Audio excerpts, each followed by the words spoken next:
So the question that I'm going to address to this audience, I think, is the most important question of our times, for which countless answers have been offered. And that question is, why Canada and the broader West is replacing its white population with large-scale non-Western immigration, especially from places like India that seem so backward and chaotic. Most explanations, as you know, they concentrate on short-term answers, and I'm not going to go over them. You know them, and you can ask them at the question period if you think those answers or to the question I'm asking are better. So my core argument is this: the only comprehensive explanation lies in the fused dynamics of liberalism and capitalism. Liberalism and capitalism developed together in the West and have now become a single, self-reinforcing system. Both claim to be ethnically neutral. That neutrality was the greatest strength for a long time, as long as the West was populated by whites. It is now, however, the fatal flaw of Western nations, the neutrality of liberalism and capitalism.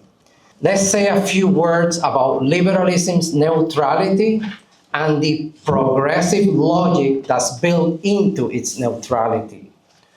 Unlike every other ideological worldview in the past, including the traditional doctrines that dominate the West prior to the rise of liberalism and that still hold sway in the non-Western world, liberalism does not tell you what the good life is. It makes no claim about the meaning of life, the best religion, or the ideal lifestyle. Its central promise is a public or a political sphere that remains neutral on these ultimate questions. This neutrality, however, contains an inbuilt progressive drive. Liberalism seeks to emancipate the public sphere from what it calls backward customs, xenophobic feelings, illiberal traditions, discrimination, and inherited hierarchies. It wants to create and constantly protect a space where individuals are free to choose and express their self-chosen values. As a result, liberalism actively socializes citizens to be tolerant, open-minded, and pluralistic, while pushing non-liberal views out of the public sphere and into the private realm. Multiculturalism is the institutional form of this logic. It claims that the state should not favor any culture, but only guarantees equal rights of self-expression and to overcome past discrimination through equal opportunities. What is capitalism's neutrality about? Capitalism is neutral in a different way. It has no ethnic preference. It simply seeks to reduce any obstacles or points of friction in its drive for the most efficient use of inputs and most profitable production of outputs. Cheaper labor, more consumers, higher GDP. Capitalism treats individuals primarily as interchangeable units of labor, production and consumption. It is not interested in the racial or cultural identities of producers and consumers. When these two neutralities are fused, they become perfect partners. They were great partners during the Fordist phase of accumulation from the 1940s to the 1970s. When I say Fordist, it comes from the word from Henry Ford. The Fordist regime of accumulation is associated with the idea that as capitalism began to produce a lot of goods, cars, refrigerators, you name it, they needed consumers, and that high wages would be good. So they moved away from the earlier phase of accumulation, which entailed low wages, harsh working conditions. So this Fordist phase began around the 1940s in the Western world, and it lasted until about the 1970s. And both liberalism and capitalism were great partners during the Fordist phase of accumulation. And they were still great partners during the post-Fordist phase of accumulation that began in the 1980s and still continues today. During the so-called Fordist phase of accumulation, businesses in the West did not require immigrant labor. The boomer white generation made up a large enough working class and consumer population. Fordism delivered mass prosperity, high wages, strong families, and broad social mobility. It was genuinely progressive in its time. It offered labor protection and a whole host of public goods within relatively homogeneous nations. Those videos you keep seeing from England in the 1940s, 50s that you love in America, that's the Fordist phase of capitalism that we are still emotionally attached to. But that world is now gone. But as fertility rates dropped in the late 1960s, immigration came to be seen as the key vehicle to keep the consumer population growing, avoid rising wages due to labor shortages, and ensure a sufficient supply of both skilled and unskilled workers. This post-Fordist regime took shape in partnership with the rise of liberal multiculturalism. It began in the 1980s, 1970s, 1980s. Businesses adapted to this new multicultural framework, with Western societies shifting the terrain of progressivism from economic redistribution and class-based fairness toward cultural politics, identity, diversity, and the further dismantling of traditional hierarchies and norms. The result of this post-Fordist fusion is demographic replacement and on a civilizational scale. There is a structural flaw in this post-Fordist regime. This deep contradiction, in my view, no one has yet identified, and I'm going to try to do so here. Liberalism's neutralized public sphere rests on a historically unique psychology found primarily among native European white populations. What the historian or scholar Joseph Henrich, but also Kevin MacDonald, calls the weird mind. High trust of strangers, this is very unique to whites, high trust of strangers, low ethnocentrism, viewing nepotism as corrupt, and treating the public sphere as genuinely neutral and impartial. Non-Western immigrant groups overwhelmingly do not share this psychology. For them, ethnic in-group bias and kin-based reciprocity are normal and adaptive. In other words, non-white immigrants behave as extended kin networks that favor co-ethnics in resource competition. They therefore exploit the neutralized sphere of the Western world rather than reciprocate its neutrality. We see this in chain migration, ethnic enclaves, parallel economies, and preferential hiring, and even in informal networks, such as that video which I wrote about at X of Nigerian immigrant coaching other Nigerians how to maximize free government services, free food, free housing, free daycare, free dental care, you name it. We see this asymmetry in Mandami, the mayor of New York, in his 2026 Racial Equity Plan, which explicitly prioritizes resources for Black and Brown communities to remedy decades of discrimination. This is not, however, contrary to what many people say, race communism. It is progressive liberalism, or progressive liberal capitalism, taken to its logical conclusion. It is a redirection of classical liberalism's commitment to equal rights toward equalizing group outcomes.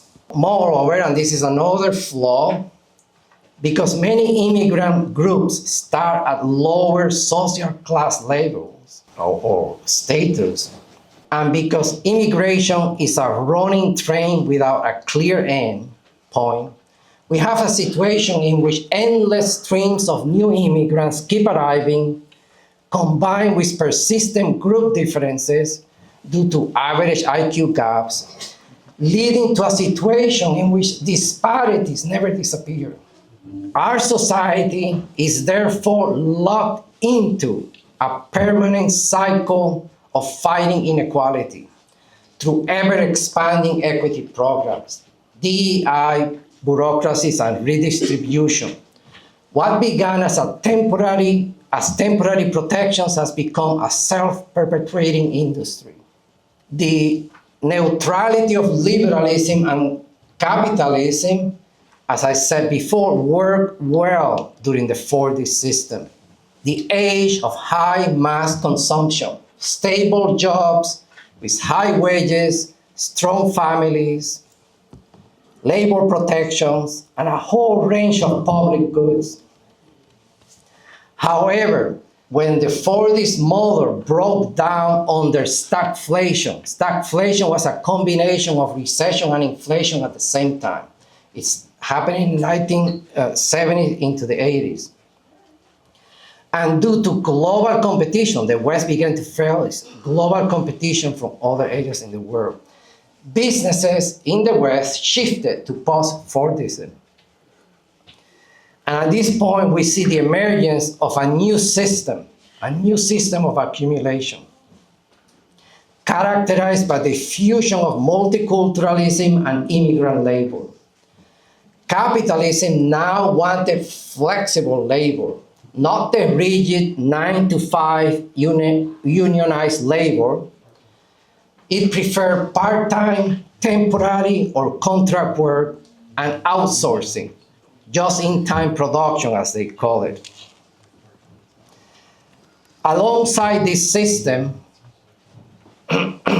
which also included a financial type of capitalism that I don't have time to get into, we see the emergence of Limbic capitalism. This is a technologically advanced business model in which industries deliberately target the brain's limbic system responsible for pleasure, craving, and quick emotional reactions, rather than appealing to rational decision-making. The goal is addiction by design, engineering products and experiences that deliver rapid dopamine bursts, triggering compulsive cravings without lasting satisfaction. Companies discovered that social media, streaming platforms, video games, online shopping, pornography, delivery apps, and ultra-processed foods could be optimized for endless engagement through infinite scrolling, autoplays, impulsive shopping. This system of post-Fordism and limbic capitalism prefers atomized individuals who live in high-rent apartments and are endlessly chasing the next dopamine hit. It has far less use for stable, frugal families raising children in suburbs or communities with strong cultural roots, ancestral ties, and homes to pass to the next generation. So where do the Indians come into this? Well, you may not want to accept this, but Indian labor fits right into this post-Fordist limbic system of accumulation. Especially Indian STEM workers, Indians who are into this computer science and so on, programming, they constitute an abundant, cheaper, more compliant, geographically flexible, and less likely to resist layoffs or automation. The numbers tell the story. India, that crazy nation you see about, produces roughly 2.5 to 2.6 million STEM graduates per year. These are not highly creative, high-class engineers. They're just mid-level, very compliant. That's all they know. They don't know anything else. They don't waste their time with liberal educations, with philosophy, with thinking, with art, nothing. It's just a one-dimensional type of education. A senior Indian developer in North America can be hired for $30,000 to $50,000 in comparison to $150,000 to $200,000 for a standard American. Indians now dominate key roles in the Silicon Valley. Not the very top, but just the mid-level.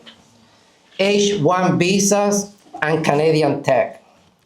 So who profits and who loses?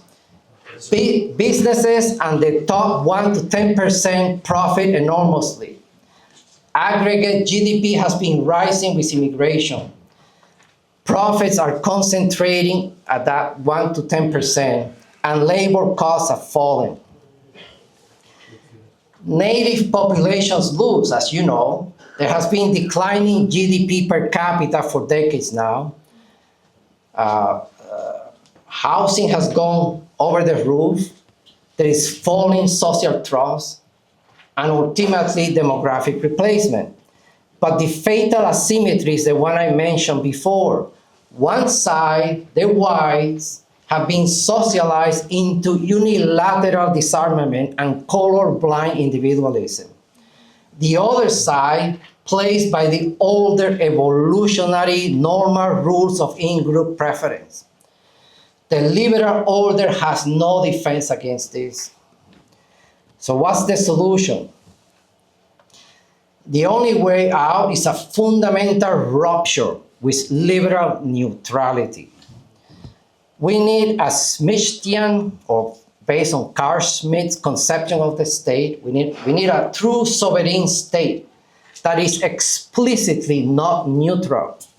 It must declare the European peoples in their ancestral homelands as the friend, and any force advancing their replacement as the enemy. It must subordinate markets to ethnocultural preservation. This means, first, demographic sovereignty. It's a word I can never pronounce. And I've been here all my life. We need an immediate moratorium on non-Western immigration, coupled with large-scale remigration. Yes. Yeah.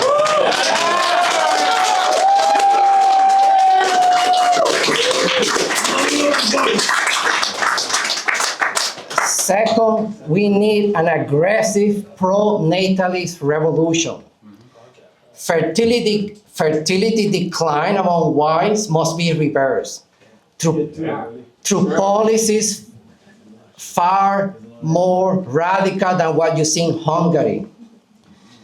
Lifetime income tax exceptions for those who have, at least 2, 3, 4 babies, no taxes. Massive housing subsidies and grants scale aggressively by parity.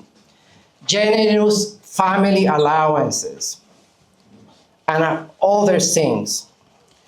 We need an economic reorientation under state direction to move away from neoliberal globalization to an authoritarian state capitalist system that prioritizes the nation's identity.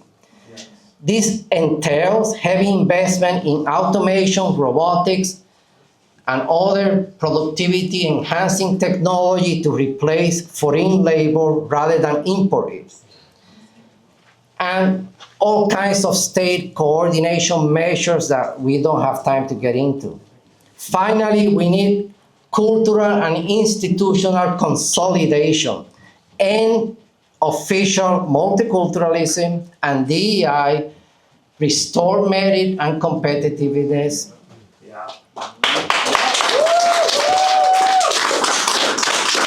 And promote a national identity rooted in European heritage across all schools, history, and I think that Japan is something a nation we can learn a lot from. When Japan faced the Fordist crisis of the 1970s, they chose even more heavy investment in high-tech automation rather than immigration. And I know they're under a lot of pressure by the globalists to open up their borders. But they are still 97% homogeneous.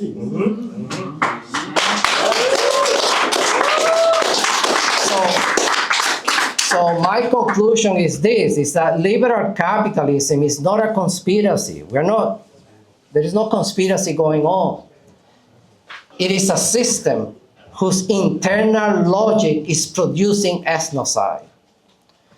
Its claim, the claim of liberal capitalism of neutrality, collapses when one side, whites, play by universal rules and the other side plays by particularistic rules.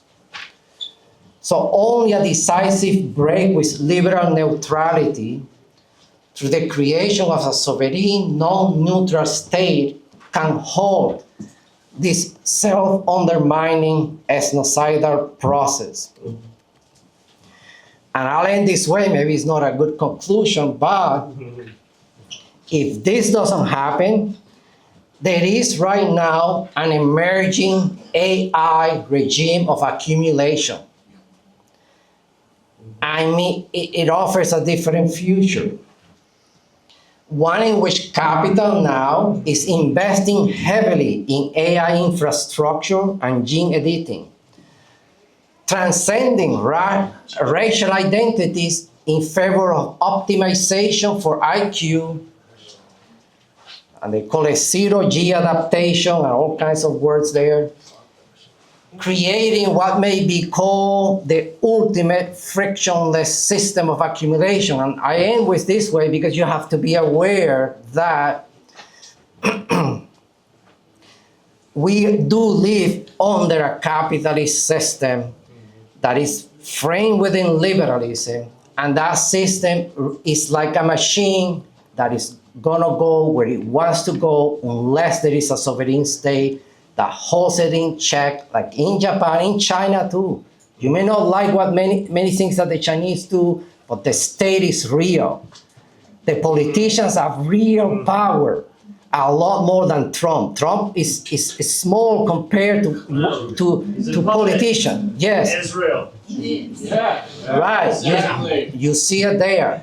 That's not the case in China. You may criticize them, but they're not puppets. And we need that kind of real sovereign politics to make those decisions. So I'll end at this and...